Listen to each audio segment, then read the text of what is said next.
En un demi-siècle, le trafic aérien a été multiplié par 10, passant de 300 millions de passagers annuels à plus de 4 milliards. Chaque jour dans le monde, quelques 2 millions de voyageurs prennent l'avion, a priori en toute sécurité. Nous allons décrypter les principales menaces pesant sur l'aviation moderne et étudier les ripostes. Car dans les airs, la nature est hostile pour l'homme à bord d'un avion. Un cumulonimbus, on fait tout pour l'éviter. C'est monstrueux et ça a une puissance phénoménale. À chaque instant, entre 2000 et 5000 orages sévissent sur la planète. En moyenne, chaque avion se prend la foudre 2 fois par an. Instantanément, vous avez une boule de feu qui traverse la cabine et qui disparaît au fond de l'avion. Les phénomènes climatiques peuvent être très dangereux et difficiles à prévoir. L'Europe aéronautique s'est arrêtée. On a arrêté tous les avions. Nous allons vous expliquer comment, en s'appuyant sur l'analyse de chaque accident, l'industrie aéronautique a réussi à hisser la sécurité aérienne à un niveau proche de l'excellence.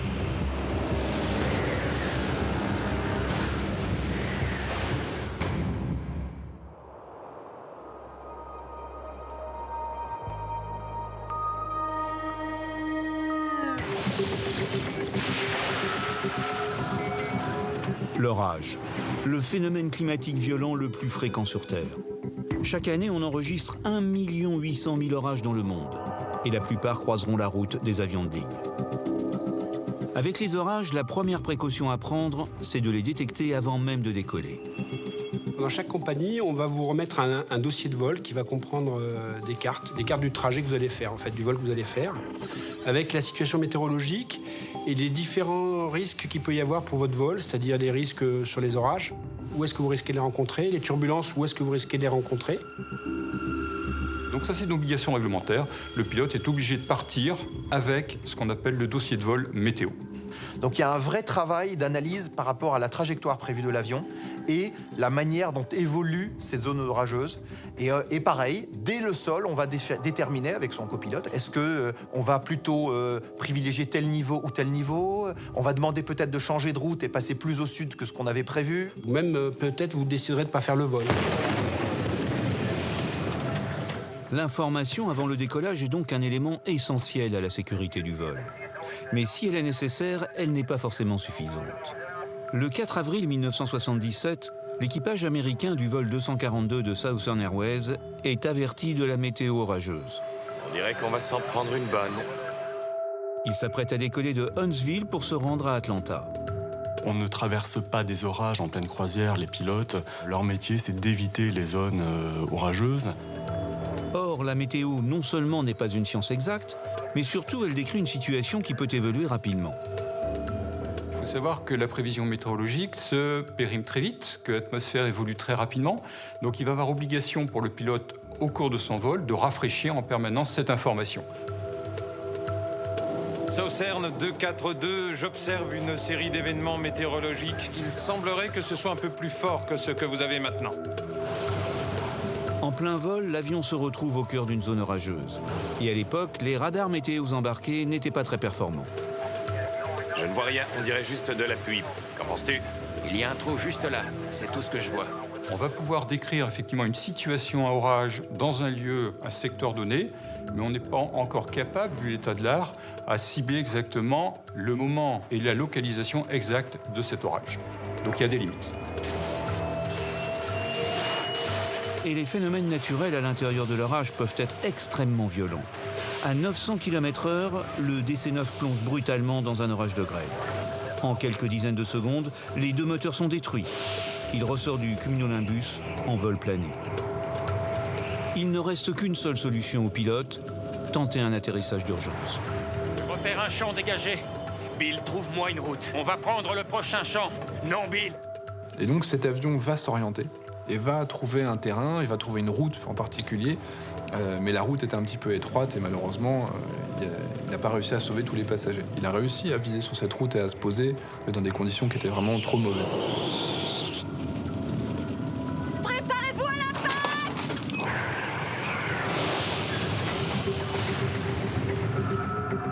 Miraculeusement, 22 des 85 occupants de l'appareil réussiront à s'en sortir. Cette catastrophe aura des conséquences. Le NTSB, le bureau d'enquête américain, met en cause l'absence d'une météo actualisée et à bord des avions, le manque de performance des radars météo. 40 ans plus tard, la situation n'a plus rien à voir. La surveillance météorologique a considérablement évolué. Aujourd'hui, on a d'abord un système météorologique dans le monde qui s'est extrêmement développé avec des calculateurs très très puissants qui permettent de faire des prévisions avec énormément de paramètres. Chaque pays a une autorité qui gère la météorologie. En France, on a la météorologie nationale qui va fournir des données, donc des relevés de température, de vent, etc. Et toutes les compagnies du monde entier vont utiliser les mêmes données en fait.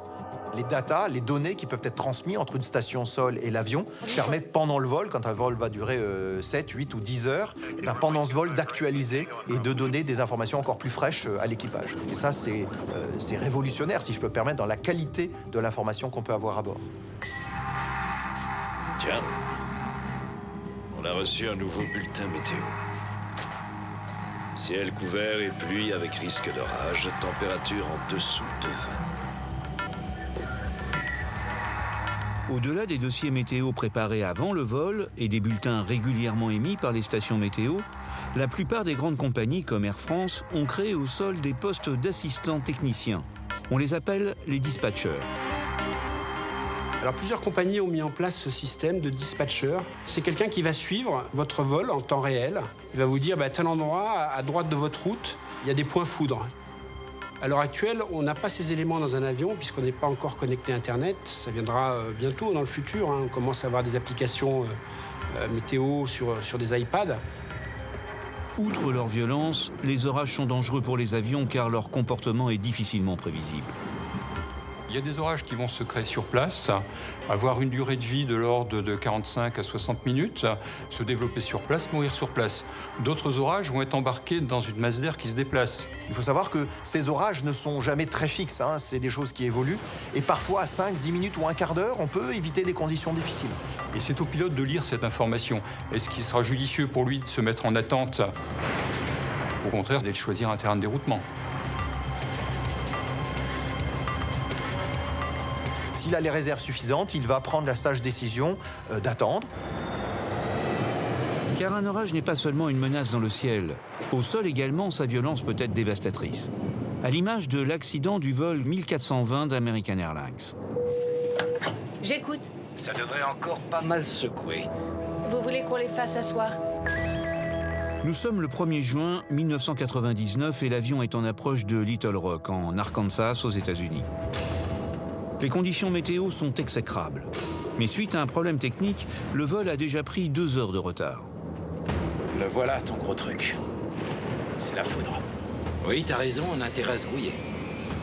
Et les pilotes prennent le risque de se poser en plein cœur de l'orage. Train sorti. Alors, le danger à l'atterrissage, c'est qu'en fait, le pilote, bien souvent, se trouve embarqué dans une sorte de tunnel pour essayer l'atterrissage à tout prix. Il faut absolument qu'il aille se poser, et donc ils prennent un peu de risque face aux événements météorologiques. Et lorsqu'on est confronté à un orage, il y a des situations pièges. Lorsque la piste est mouillée, le risque, c'est de sortir de la piste et de se retrouver éventuellement dans l'herbe. Et évidemment, les situations d'orage, c'est des situations très particulières où on se prépare davantage à la sortie de piste. American 14 autorisé pour approche visuelle, piste 04 droite. Déjà, dès la descente, les pilotes voient la menace grandir. De violentes cellules orageuses sont à droite et à gauche de leur route de plus en plus étroite. Pire, au sol, le vent souffle avec des rafales de 80 km/h et en plein travers de la piste. Dans ces conditions, c'est très difficile de maintenir la bonne trajectoire. Alerte de cisaillement au centre du terrain. 350 pour 32 nœuds, rafale à 45. Là, nous sommes dans des conditions extrêmes et tous les pilotes en connaissent les dangers.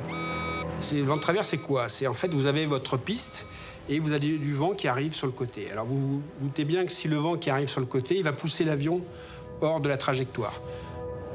Donc, comme pour un bateau, vous allez mettre le nez de votre avion vers le vent pour compenser le fait que le vent vous pousse hors de votre trajectoire. Et il y a un moment où il y a trop de vent, vous n'arrivez plus à compenser suffisamment et l'avion sera hors des limites. En fonction du poids et du type d'avion, le vent de travers autorisé sera plus ou moins fort.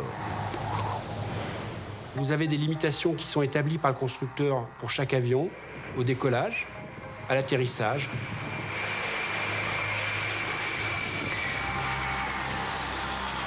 On détermine en fonction de la vitesse et de la force du vent et de sa direction la composante de vent de travers. Et si on dépasse, ne serait-ce que de quelques nœuds, de 1 ou 2 nœuds, cette limite maximale, le commandant de bord a l'obligation de ne pas faire l'atterrissage. Sur Boeing 777, vous avez des limitations de 75 km/h à l'atterrissage.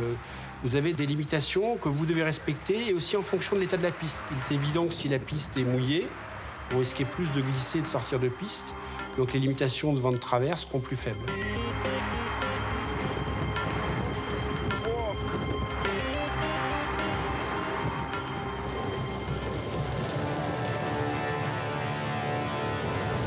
Et ce jour-là, à Little Rock, la piste est détrempée et le vent de travers dépasse largement les limites de l'appareil.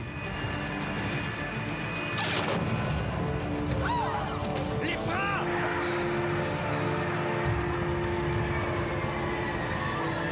L'autre! Oui, l'autre!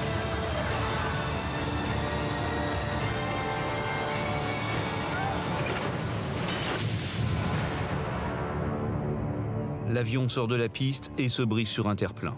Bilan, 11 morts. On ne fait pas de tentative d'atterrissage quand le vent est supérieur à cette composante maximale de vent de travers. À partir du moment où le pilote décide qu'il n'aura pas les conditions suffisantes en termes de sécurité pour effectuer son atterrissage, il décide d'une remise de gaz. C'est des procédures qui sont très bien établies. Remettre les gaz, reprendre de l'altitude et attendre la fin de l'orage ou se dérouter sur un autre aéroport. La voie de la sagesse et de la sécurité. Mais à l'époque, en 1999, d'après les études, les 2/3 des équipages américains préféraient malgré tout se poser, même dans des conditions périlleuses.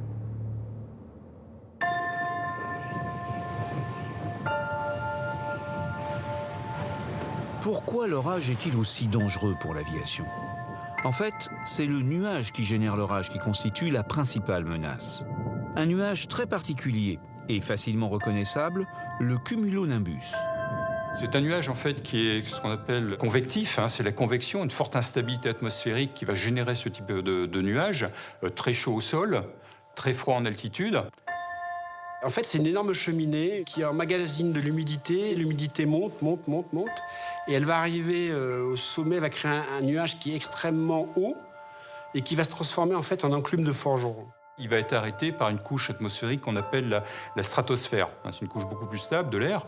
Et donc ça se situe effectivement aux alentours de 10-12 km dans nos régions.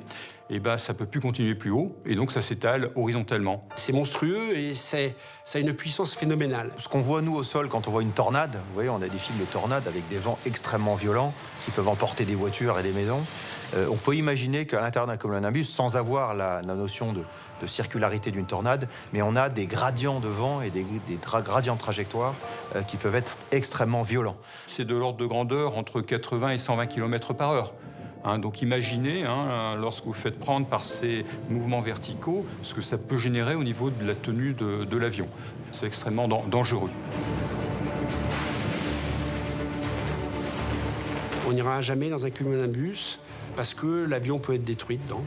Au mieux, il va ressortir dans un sale état. Au hit parade des dangers de l'aéronautique, c'est le cumulonimbus. Non seulement le cumulonimbus est lourd de menaces, mais en plus, sauf à le traverser, il est souvent très difficile à franchir. C'est un nuage qui va monter très très haut. Une altitude qui est supérieure à celle à laquelle volent les avions de ligne. Il faut comprendre qu'un avion, il est conçu pour voler à une certaine altitude. Il peut voler un tout petit peu plus haut en conditions particulières. Mais il y a un moment, il ne peut plus monter l'avion en fonction de ses performances propres. Et donc, on ne peut pas se permettre de tenter de passer au-dessus parce que quand on va essayer de monter, on sera encore dedans. Face à un cumulonimbus généralement impossible à survoler, les pilotes n'ont alors qu'une seule solution, le contourner. Je suis content qu'on n'ait pas à traverser cette pagaille. Tout simple pilote, quand il a un ou deux cumulonimbus, il va essayer de faire évoluer sa trajectoire, soit sur le plan vertical, soit sur le plan horizontal, pour éviter cette zone difficile. Vous voyez le nuage sur votre route qui est juste face à vous, vous allez tourner à gauche pour l'éviter environ de 40 km. 40 km, un peu plus de 21 000 nautiques. Telle est la distance minimale recommandée lorsqu'un avion de ligne doit éviter une cellule orageuse. Un évitement aujourd'hui facilité par un instrument devenu indispensable aux pilotes, le radar météo. Situé dans le nez de l'avion, ce dispositif détecte le degré d'humidité et les précipitations. Sa portée, environ 200 km devant l'avion. Aujourd'hui, les radars météo sont de plus en plus fiables. Ils permettent aux équipages d'anticiper et de corriger leur trajectoire au moins 10 minutes avant d'atteindre la zone orageuse. C'est une onde électromagnétique qui est envoyée devant l'avion sur un angle d'à peu près 110-120 degrés. Donc le pilote ne voit que ce qui se passe devant lui. Le radar de bord, c'est assez simple.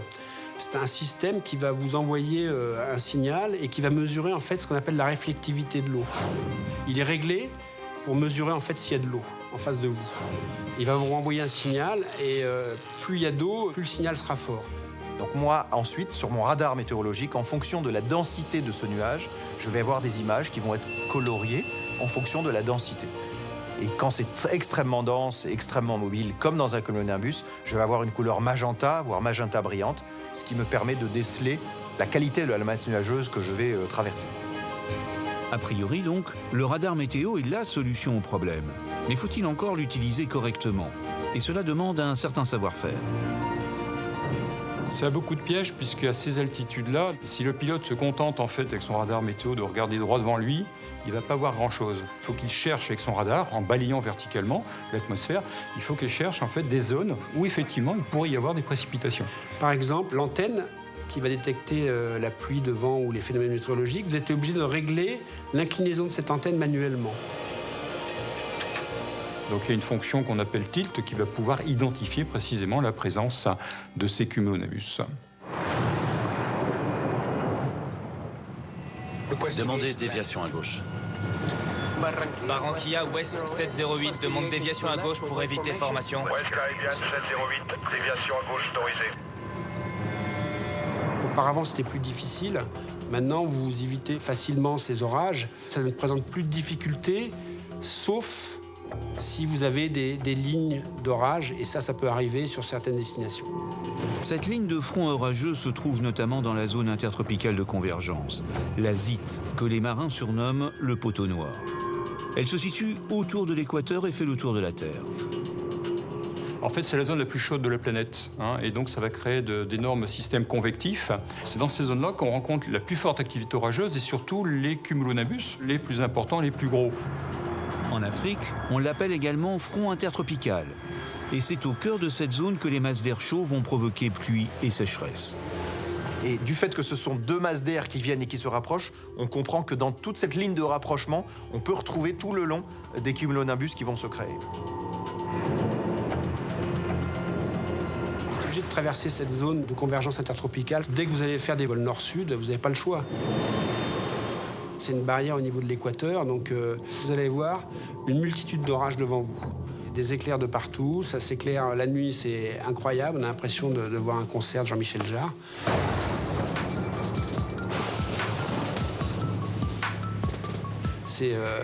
C'est extraordinaire, mais vous, il faut que vous passiez. Avec votre radar, il va falloir trouver des trous, ce qui n'est pas forcément simple. Vous pouvez faire des contournements plus de 200 km si nécessaire. Vous ne pouvez pas passer dedans, vous savez que vous ne pouvez pas passer. Donc il faut trouver le trou, pas se tromper, et le radar va détecter les premiers, et après, une fois que vous aurez passé, il peut y en avoir derrière. Donc c'est vraiment un exercice difficile. C'est aussi la connaissance de la ligne. On a 4 routes pour aller en Amérique du Sud. Tous les avions passent par ces routes-là. Et vous savez qu'avant d'arriver au Brésil, vous allez avoir ces foyers orageux, notamment de nuit, au retour, à l'aller, vous les aurez. C'est une des raisons pour lesquelles certains vols vers ou en provenance de l'hémisphère sud peuvent parfois afficher des retards de plusieurs heures. Ce nuage produit des éclairs. Où ça? Droit devant nous.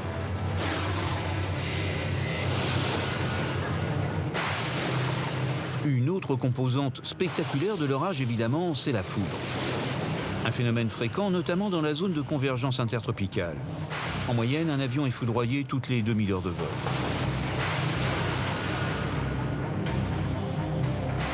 Alors, j'ai déjà été foudroyé à plusieurs reprises au cours de mes vols. C'est quelque chose d'extrêmement impressionnant. Vous êtes assis sur votre siège tranquillement, personne ne vous prévient, et là vous prenez un coup de canon à 1 mètre, quoi. Donc vous faites un bond sur votre siège, vous avez un battement de cœur, et puis après vous reprenez vos esprits, et puis après vous gérez la situation. Mais au-delà du bruit, parfois le coup de foudre peut être encore plus impressionnant. Il y a un gros bang qui se produit, ou bang bang, ça arrive 2 fois. Et instantanément, vous avez une boule de feu qui traverse la cabine et qui disparaît au fond de l'avion. Et derrière, bien les passagers, on les voit, ils sont tout blancs. Ils nous regardent parce que ce sont des moments où ils veulent être assurés. La foudre s'abat en une fraction de seconde et touche l'avion en un seul point, dont la température peut monter jusqu'à 30 000 degrés. Un avion craint la foudre, mais seulement il est conçu de telle manière à ce qu'effectivement on va minimiser les effets de la foudre. L'avion est construit et conçu comme une cage de Faraday qui permet d'assurer une continuité de tout événement électrique qui va choquer cette cage, et elle ne va pas conduire à l'intérieur, mais l'électricité va conduire cette cage et en sortir. La cellule de l'avion fait cage de Faraday comme dans votre voiture. Vous n'avez aucun risque dans votre voiture. Mais dans l'avion, vous n'avez aucun risque. Vous verrez, au bout d'une aile, on a des petits fils, comme des petits fils qui tendent, qui permettent à l'électricité de partir dans l'air.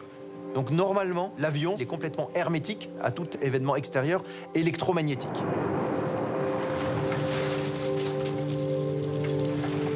PNC, asseyez-vous.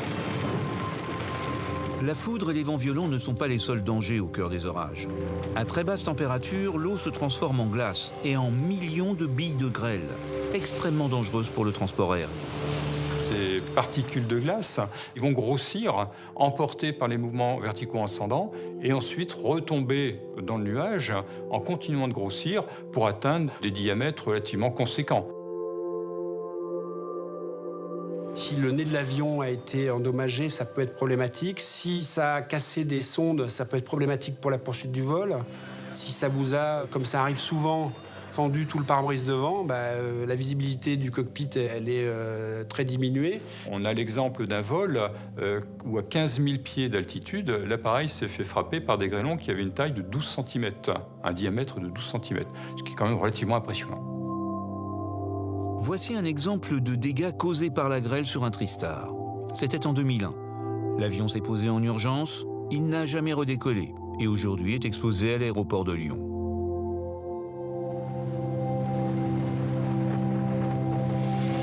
Mais la grêle et l'intensité de ces averses peuvent avoir des conséquences bien plus graves encore. À l'image de ce 24 mai 1988. Ce jour-là, le vol TACA 110 traverse une violente zone orageuse et perd presque toute la puissance de ses 2 moteurs. Dis au contrôleur de nous sortir de cet orage et de trouver une piste. Mayday, TACA 110, on est en plein orage. On a besoin d'un guidage pour une piste immédiatement. On a perdu un moteur. Dans le cas du vol TACA 110 en 1988, on est sur un avion qui perd ses moteurs, qui est à proximité d'un terrain qui est suffisamment long et dégagé pour pouvoir se poser. Il va réussir son atterrissage sur une digue, donc c'est passé pour un exploit à l'époque.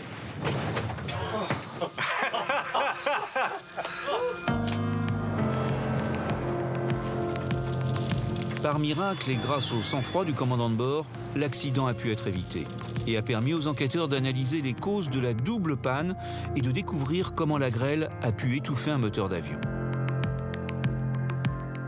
La glace va rentrer, mais va continuer, en fait, va rebondir sur les ailettes à l'avant. Par contre, va commencer à rentrer dans des parties chaudes du moteur, et là, elle va fondre. Donc on a une chambre de combustion très importante avec des pressions et des températures très importantes. Et on peut imaginer que sur une grande quantité d'eau due à cette grêle, cette glace qui instantanément est injectée à l'intérieur, le feu s'étouffe. Vous imaginez une petite cheminée que vous étouffez avec un grand seau d'eau. C'est à peu près le même genre de concept. C'est exactement ce qui est arrivé sur le vol TACA 110. En pleine descente, il a traversé une zone très dense de pluie et de grêle, avec ses moteurs au ralenti. À l'époque, les moteurs n'étaient pas bien dimensionnés par rapport à l'ingestion d'une quantité assez importante de grêle. Et surtout dans la certification, notamment américaine, ils avaient vu un peu juste sur la dimension que pouvaient prendre effectivement ces situations orageuses assez exceptionnelles dans ce cas de figure. La grêle qui va étouffer un moteur, c'est extrêmement rare.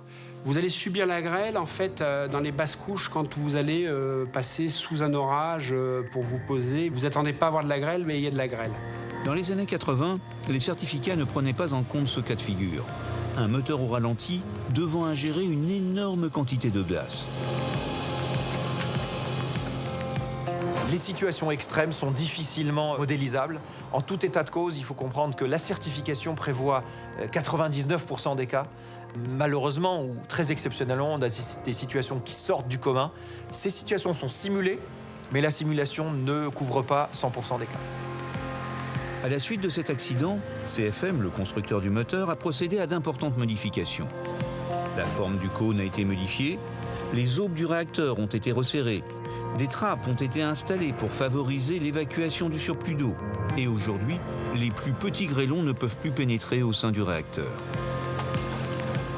Les nouvelles normes permettent aux moteurs des avions d'ingérer 4,5 tonnes d'eau par minute et d'ingérer 750 kg de glace en 30 secondes. Donc les plus gros grêlons vont être réduits en glace pilée. Donc pour les moteurs, ça pose plus vraiment de problème. De nos jours, un avion équipé avec des moteurs modernes ne peut donc plus se retrouver dans ce type de situation. Mais au cœur des cumulonimbus, il existe une dernière menace. Encore plus sournoise et difficile à détecter, le givre. Le givre, par température très négative, moins 20 degrés par exemple, vous n'aurez pas de givre. C'est des températures proches de zéro. Le plus fort givrage est entre 0 et moins 10 degrés comme température extérieure. Lorsqu'on rencontre des températures négatives, la plupart de ces nuages sont formés d'eau liquide. Et cette eau liquide porte un nom particulier, c'est de l'eau surfondue, ou un état de surfusion. C'est un état très très instable. Le choc que fait l'avion quand il va rentrer dans cette masse d'air, dans ce nuage, ces petites gouttelettes qui étaient en haut, en suspension, le choc va créer qu'elle va se cristalliser et elle va devenir un petit morceau de glace. Quand le nuage est très humide, il y a pas mal de glace qui va se créer. Et c'est cette glace qui va s'accrocher en fait sur les bords d'attaque de nos appareils. C'est le cas le plus fréquent du givrage en vol. Tu veux que je sorte 15 degrés de volet? Ça rabaissera le nez, oui. Entendu. Le givre a un véritable pouvoir de nuisance. Il augmente le poids de l'avion et modifie son aérodynamisme. Dans le pire des cas, il mène droit à la perte de contrôle. Un accident a dramatiquement mis en évidence cette menace. En 1994, un ATR-72 d'American Eagle est en approche de l'aéroport de Chicago, aux États-Unis.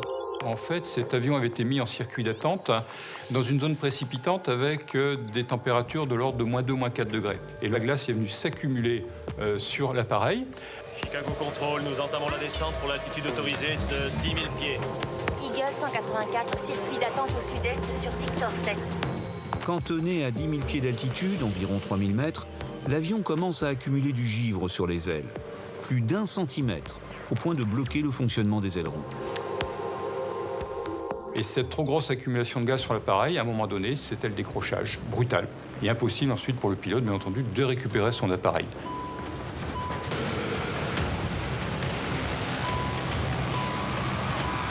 Le manche se bloque brutalement embuté à droite, l'appareil part en vrille et s'écrase dans un champ, ne laissant aucun survivant.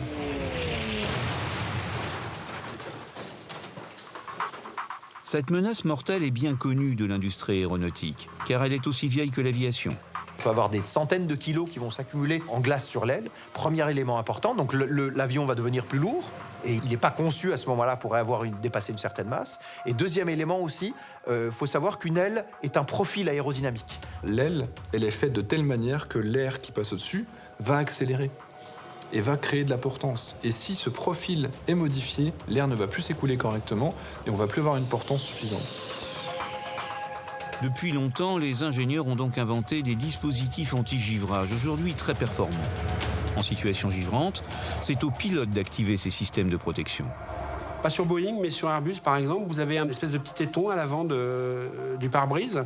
S'il y a de la glace ou du givre qui arrive, tout de suite, ça va s'accumuler dessus et vous allez être prévenu. Et ça va déclencher une alarme au cockpit qui va vous dire « Attention, risque de givre ».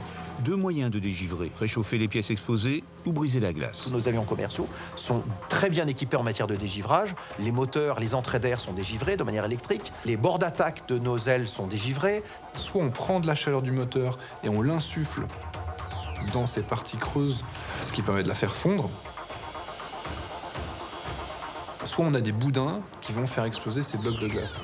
Le problème, c'est qu'on ne peut pas activer en permanence ce système de chauffage parce qu'il réduit notre poussée. chaque fois que vous faites des prélèvements, ce sont des prélèvements d'air chaud qui sont faits sur des moteurs d'avion.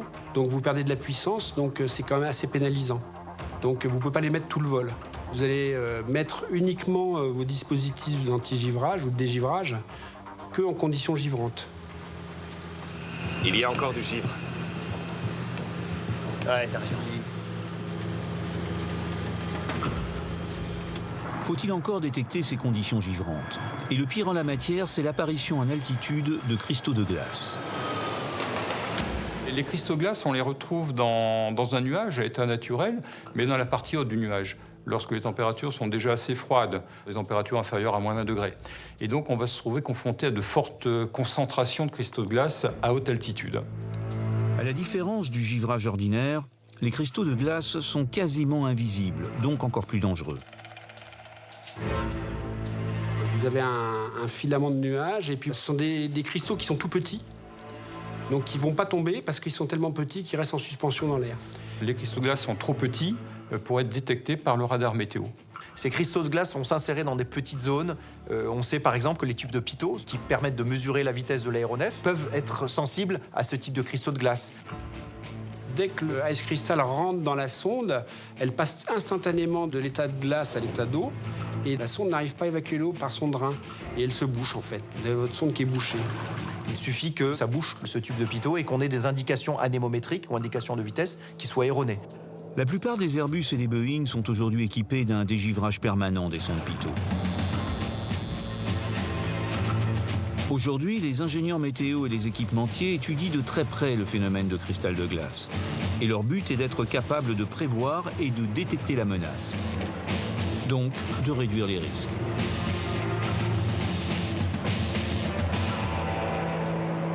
Le satellite maintenant est capable effectivement d'identifier les éléments constituant le cumulonimbus. Donc c'est toute cette information qu'il faut essayer de travailler et d'essayer d'apporter à bord du cockpit. C'est à l'état de recherche actuellement.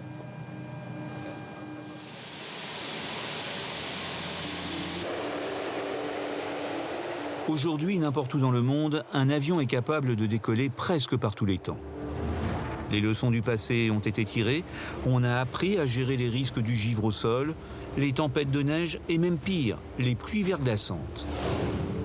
L'apparition du givrage au sol, alors on peut avoir exactement les mêmes conditions que ce qu'on rencontre en vol, c'est-à-dire des situations où on va avoir effectivement des précipitations verglaçantes avec de l'eau en surfusion.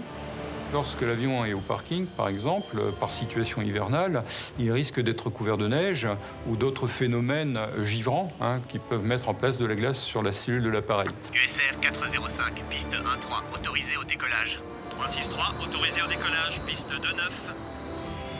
On a deux cas, US Airways et Ontario, dans lesquels on a des appareils qui viennent de décoller dans des conditions atmosphériques très froides, avec du gel, avec de la neige, et qui ne vont pas décoller avec une aile totalement lisse. Dans ces deux cas, le dégivrage au sol avant le décollage a été soit escamoté, comme sur Air Ontario, soit insuffisant, comme sur USR. Et dans les deux cas, cela a mené à la catastrophe. Rotation.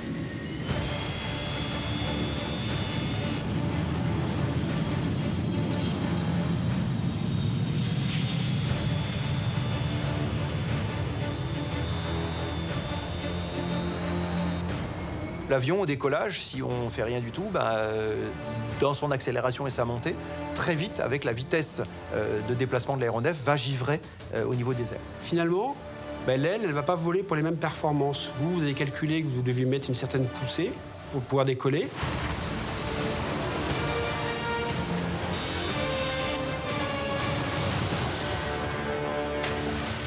Mais en fait, ce n'est pas du tout celle qu'il vous fallait. C'est celle qu'il vous fallait quand l'avion était propre.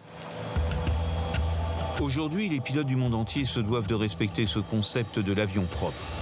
Au décollage, un avion ne doit présenter aucune trace de givre ni de glace. En général, les hôtesses et stewards qui décollent au niveau des ailes de l'avion ont pour mission de regarder régulièrement au travers du hublot pour voir s'il ne commence pas à apparaître du givre ou s'il n'y a pas déjà du givre. Alors un pilote va toujours faire ce qu'on appelle une visite pré-vol. Il va faire le tour de son avion avant chaque vol pour aller voir si son avion est en état de voler. Vous allez voir si vos pneus sont suffisamment gonflés. Vous allez voir si votre aile est propre. En fonction de ce tour, le pilote va déterminer s'il y a besoin de dégivrer ou pas. On peut le faire dégivrer? En conditions givrantes, le dégivrage au sol est une mesure de protection indispensable. Je l'ai fait cet hiver, on partait vers les Antilles, il neigeait, il y avait de la bruine. Les surfaces de l'avion n'étaient pas propres, on a demandé ce qu'ils viennent dégivrer. Donc ils viennent avec un petit camion, avec une nacelle, et puis on va vous projeter un liquide qui va vous nettoyer l'avion d'abord. Ce liquide, c'est du glycol, un mélange d'alcool et de produits antigel. Il empêche la neige ou le givre de prendre sur les parties exposées de l'avion. Au début des années 90, à l'époque du vol USR, ce dégivrant existait déjà, mais son efficacité était beaucoup plus limitée. On a découvert, sur ces cas en particulier, que le glycol utilisé ne fonctionnait que pendant un quart d'heure. Et en plus, on a des avions qui ont eu besoin d'attendre quasiment 1 heure avant leur décollage. Et entre le moment où on a mis le glycol et le moment où ils ont décollé, le glycol avait arrêté de faire son effet et la neige avait pu s'accumuler. Depuis, son efficacité a été multipliée par 10. Aujourd'hui, le glycol protège l'avion plus de 2 heures et son application répond à une procédure très précise. L'opération en elle-même prend une vingtaine de minutes. Faut-il encore que le décollage intervienne ensuite rapidement? Depuis les accidents d'USR et d'Air Ontario, la réglementation impose un temps minimum entre le dégivrage et l'envol de l'avion. C'est d'ailleurs pour cela que sur la plupart des aéroports, maintenant, les aires de dégivrage sont situées juste à côté des pistes.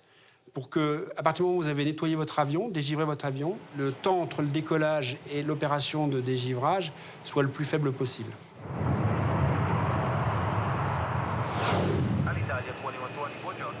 Mais au sol, le givre n'est pas le seul ennemi des pilotes. Un autre élément très hostile pour l'aviation, c'est le brouillard, qui peut réduire considérablement la visibilité. Et dès qu'on va se retrouver dans du refroidissement, et ça c'est ce qui se produit régulièrement pendant la nuit, l'air se refroidit, automatiquement l'eau présente dans l'atmosphère va se condenser. Et c'est la cause principale donc de l'apparition du brouillard. Longtemps, le brouillard a empêché tout trafic aérien. Aujourd'hui, grâce aux automatismes, on peut décoller et atterrir, y compris en plein brouillard. Le brouillard, c'est quelque chose d'assez fréquent pour l'aviation civile. On a mis au point des systèmes d'atterrissage automatique maintenant. Un avion est capable de se poser, par exemple, avec 75 mètres de visibilité, ce qui est vraiment très très faible, et pas besoin d'avoir une visibilité verticale. C'est-à-dire que vous arrivez, et au moment où vous arrondissez l'avion pour pouvoir le poser, vous voyez les lumières et vous êtes sur la piste. Donc c'est quelque chose d'assez impressionnant. Grâce à la technologie, on peut donc aujourd'hui poser un avion de 300 tonnes à 250 km/h avec 75 mètres de visibilité horizontale. À peine la largeur d'un terrain de football. En fait, le plus difficile n'est plus d'atterrir, mais ensuite de rouler au sol sans visibilité. Il y a quelques années, je me rappelle, on avait un gros brouillard à Athènes, ce qu'on appelle le brouillard à lapin. C'est un brouillard qui est vraiment très mince, mais c'est-à-dire que vous voyez la piste quand vous êtes en finale, vous la voyez très bien. Puis quand vous arrivez au moment de se poser, là, vous rentrez dans le brouillard, et là, vous voyez plus rien. C'est 0-0.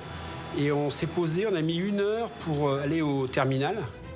On trouvait pas, là, on était le nez collé contre le pare-brise et on suivait les lumières. On a des lumières au sol pour pouvoir rejoindre l'aérogare. Et vous vous collez là pour essayer de voir ces lumières. Ils ont envoyé ce qu'on appelle un follow me, c'est-à-dire une voiture pour venir vous chercher avec un gyrophare. Ils ne nous ont jamais trouvé. Donc on a mis plus d'1 heure pour rejoindre l'aérogare. Donc c'est quelque chose qui peut être vraiment dense. Comme en voiture sur autoroute, le danger du brouillard, c'est la collision avec un véhicule de piste. Ou pire, entre 2 avions. L'accident le plus meurtrier de toute l'histoire de l'aviation date de 1977 à Tenerife aux îles Canaries. Et le brouillard fut un des principaux acteurs du drame. Dans cette situation-là, effectivement, il y avait du brouillard qui recouvrait la piste, à peu près 500 mètres de visibilité.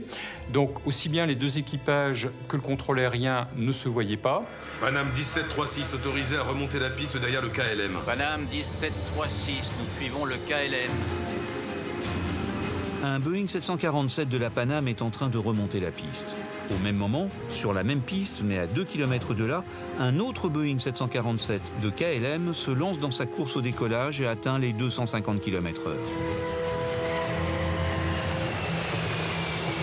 Il a dégagé.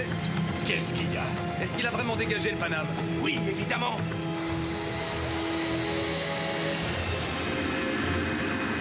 Oh le con, merde, il nous fonce dessus! Le choc est inévitable. Allez, la droite,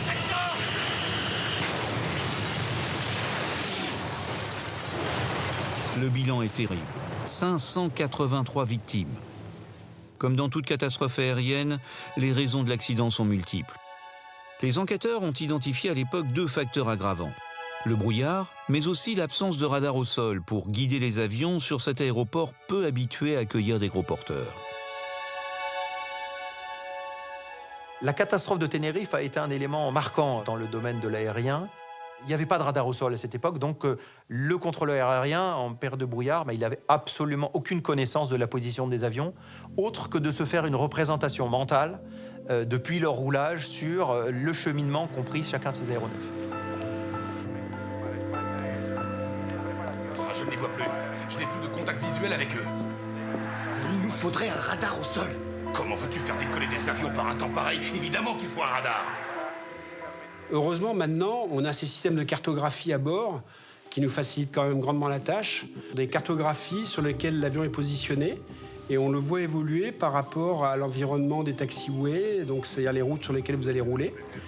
Dans la tour, le contrôleur aura le même système. Si vous voulez, il aura une carte du terrain avec les différents avions qui seront pointés sur cette carte et qui va voir évoluer. Donc un radar au sol, en fait. Sur les 31-38 roulés par... On s'est rendu compte qu'au niveau du sol, dans des conditions météorologiques difficiles comme le brouillard, c'était particulièrement utile.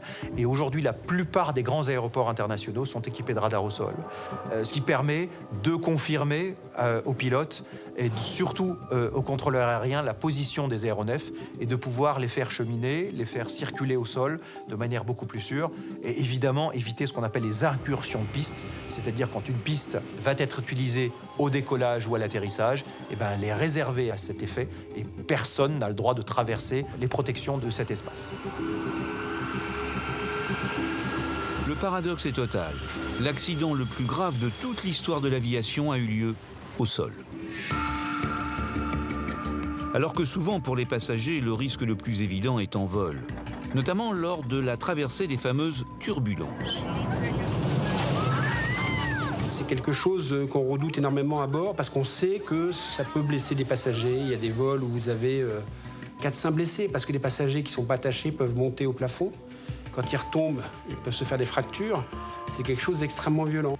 Mesdames et messieurs, merci de relever les dossiers de vos sièges et d'attacher vos ceintures de sécurité.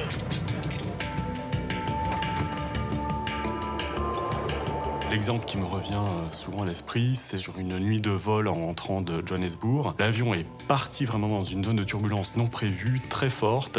Je suis monté au plafond et je suis redescendu de mon propre poids. C'est des moments où on se fait très peur. On se fait très peur, pas pour l'intégrité de l'avion, mais pour sa propre sécurité.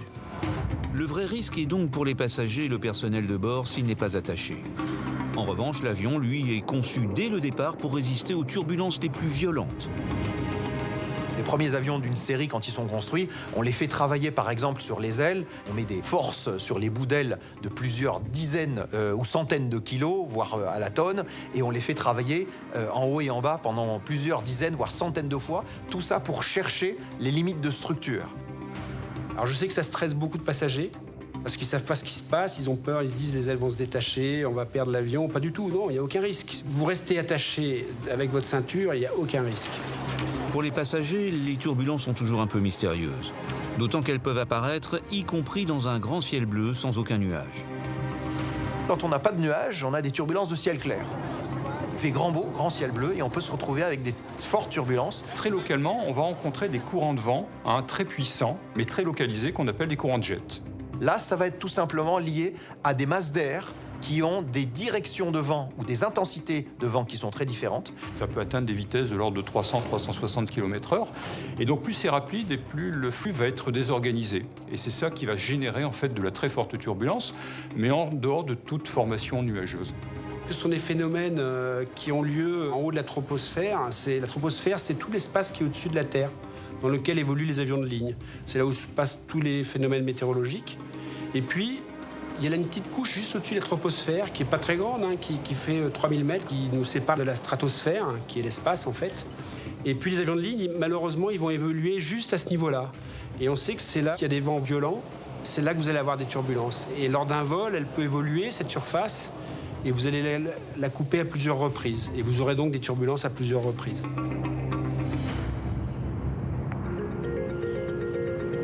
Or, ces turbulences en ciel clair sont indétectables par les radars météo des avions et même par les stations d'observation au sol. Bref, pour l'instant, elles sont invisibles. La meilleure prévention, c'est donc encore l'échange d'informations entre les équipages. S'il y a un avion qui est devant vous, qui subit des turbulences, il va vous informer.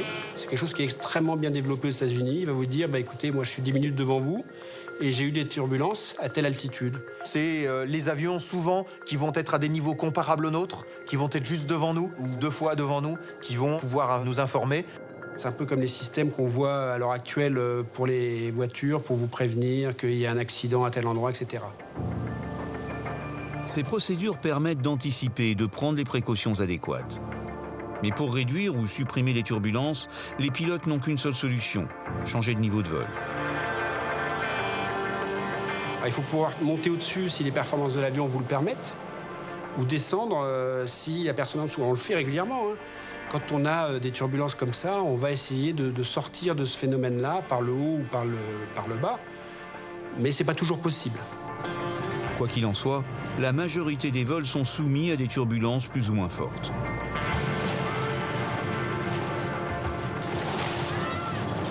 Les passagers qui sont à l'avant de l'avion et les passagers qui sont à l'arrière de l'avion ne vivent pas le même type de turbulence.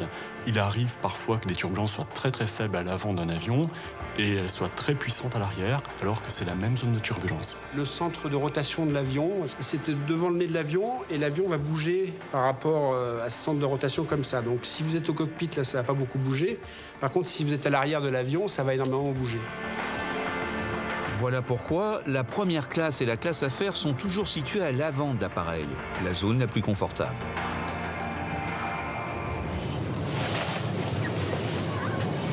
Les turbulences d'altitude sont donc désagréables, mais pas dangereuses pour l'avion. Ce n'est pas le cas avec d'autres phénomènes, comme les cisaillements de vent, notamment les plus violents, appelés micro-rafales. Cette rafale descendante, c'est quelque chose qui va se produire brutalement, qui va engendrer donc un mouvement descendant d'une partie de la masse d'air associée au nuage et créer donc horizontalement en touchant le sol donc des vortex, de puissants mouvements horizontaux et en forme de mouvements de rotation. Fort heureusement, ces micro-rafales constituent un phénomène rare. En revanche, les cisaillements de vent, eux, sont beaucoup plus fréquents et constituent une réelle menace, notamment en phase d'atterrissage. Pour un avion de ligne, c'est extrêmement problématique. Il va se retrouver tout d'un coup dans un système avec du vent arrière, donc avec un avion qui s'enfonce, qui va sortir de son plan de descente et qui risque de toucher le sol avant la piste, en fait. Et l'avion, lui, il est stabilisé dans son approche avec un certain vent de face pendant la quasi-totalité de son approche. Et quand il va rentrer dans les derniers mètres, ce vent de face qu'il avait, il va complètement s'arrêter.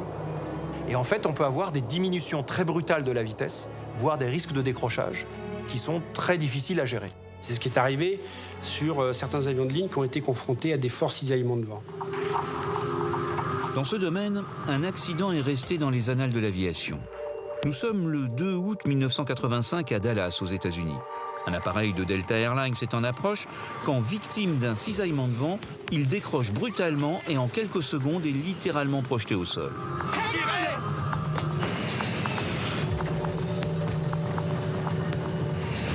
Ils vont s'écraser.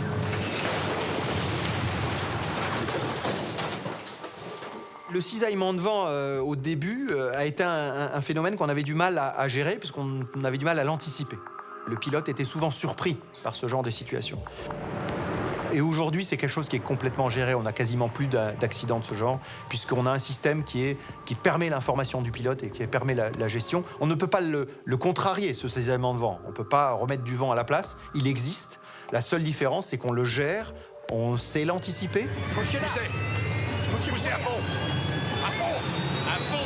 À fond. En 1985, durant les 2 décennies précédentes, 26 accidents similaires avaient causé la mort de plus de 500 personnes. L'accident de Dallas marque alors un réel tournant. L'industrie tire les leçons de ces drames à répétition et finit par trouver la solution. Un radar embarqué capable de détecter les cisaillements de vent.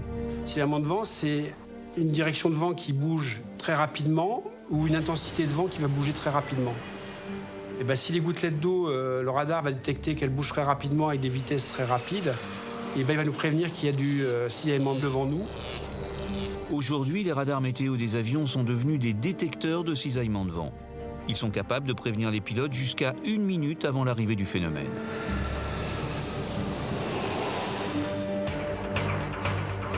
Enfin, on ne peut pas évoquer les phénomènes naturels dans l'aviation sans présenter le plus exceptionnel et pas le moins dangereux, les nuages de cendres volcaniques. Et là aussi, un accident a marqué l'histoire et les consciences. Le 24 juin 1982, un Boeing 747 de British Airways relie Kuala Lumpur en Malaisie à Perth en Australie, avec à son bord 263 personnes. L'appareil est en croisière de nuit à 11 000 mètres d'altitude quand soudain, au-dessus de l'Indonésie,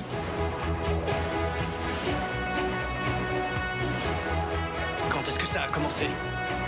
Juste après que vous soyez sortis. Au niveau du cockpit, vous allez avoir des odeurs de brûlé en fait. Vous pouvez avoir des feux de Saint-Elme. Le feu de Saint-Elme, c'est comme si vous avez des petits éclairs, c'est à aucun danger, hein, mais des petits éclairs qui viennent se mettre sur votre pare-brise. Ça, ce sont des signes de nuages de cendres volcaniques. Il y a quelque chose sur le radar? Non, rien. Pas un nuage. Les radars ne peuvent pas détecter les cendres volcaniques. Ce ne sont pas des éléments humides, donc il n'y a aucune chance de détecter ce genre de phénomène. Le radar météo ne détecte que des éléments qui ont à peu près 1 millimètre de taille, de diamètre. Or, les éléments constituant un nuage de cendres volcaniques, c'est pas du tout sa dimension, c'est beaucoup plus petit. Ça peut avoir des dégâts énormes également sur le fuselage, parce qu'imaginez les milliers de particules qui viennent frapper un fuselage. L'avion peut être sérieusement endommagé. sur le coup, les pilotes ne comprennent pas ce qui se passe. Papa! Le moteur est en feu! Et l'incompréhension devient sidération lorsque, quelques minutes plus tard, les 4 réacteurs de l'avion s'arrêtent les uns après les autres. Les 4 moteurs sont arrêtés! L'équipage l'ignore, mais le responsable, en fait, ce sont des millions de cendres incandescentes en suspension dans l'air. Ces petites roches à base de silice, elles vont rentrer dans les moteurs. Il faut savoir que le point de fusion des silices, c'est à peu près 1100 degrés, que les températures au plus chaud des moteurs, ça tourne entre 1400 et 1500 degrés à peu près. Donc ça va faire entrer en fusion en fait les silices qui vont s'écouler dans les parties un peu plus froides du moteur pour ensuite se vitrifier. C'est extrêmement solide, donc on a le risque d'étouffement et d'extinction du moteur. Le gros Boeing 747 se retrouve alors en vol plané. En quelques minutes, il sort du nuage mortel. Et sous l'effet du refroidissement, la couche de cendres se décolle des parois des réacteurs. L'équipage réussit à relancer les moteurs et se pose sans autre dommage à Jakarta. 100 pieds. Le drame cette fois a été évité, mais la leçon a été tirée. 50 pieds. 30 pieds.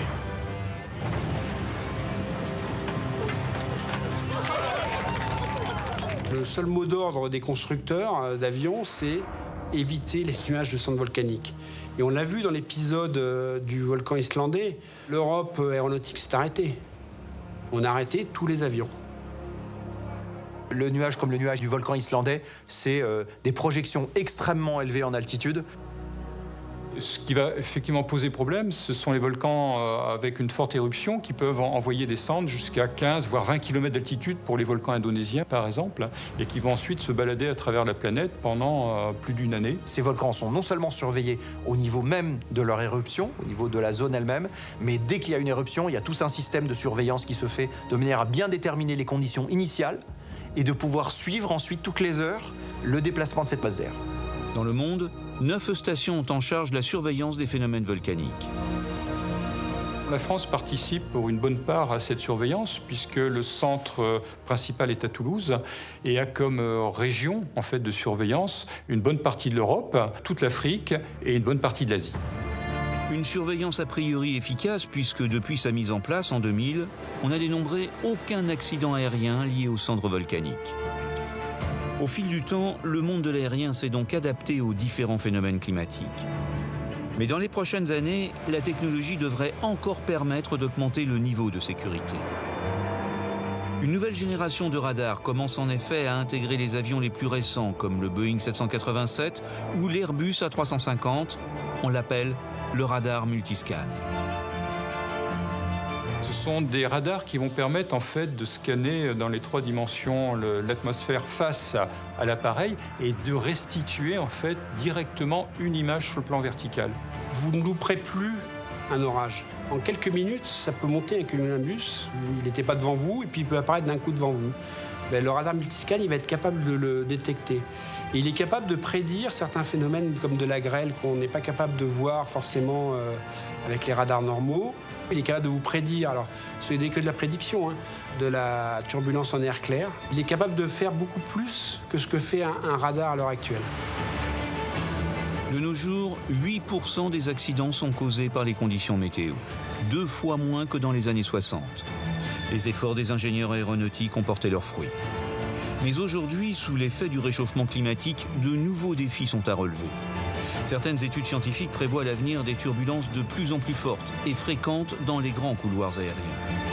Les voyageurs que nous sommes devront nous habituer à voir s'afficher le signal « Attachez vos ceintures » beaucoup plus souvent dans les prochaines années.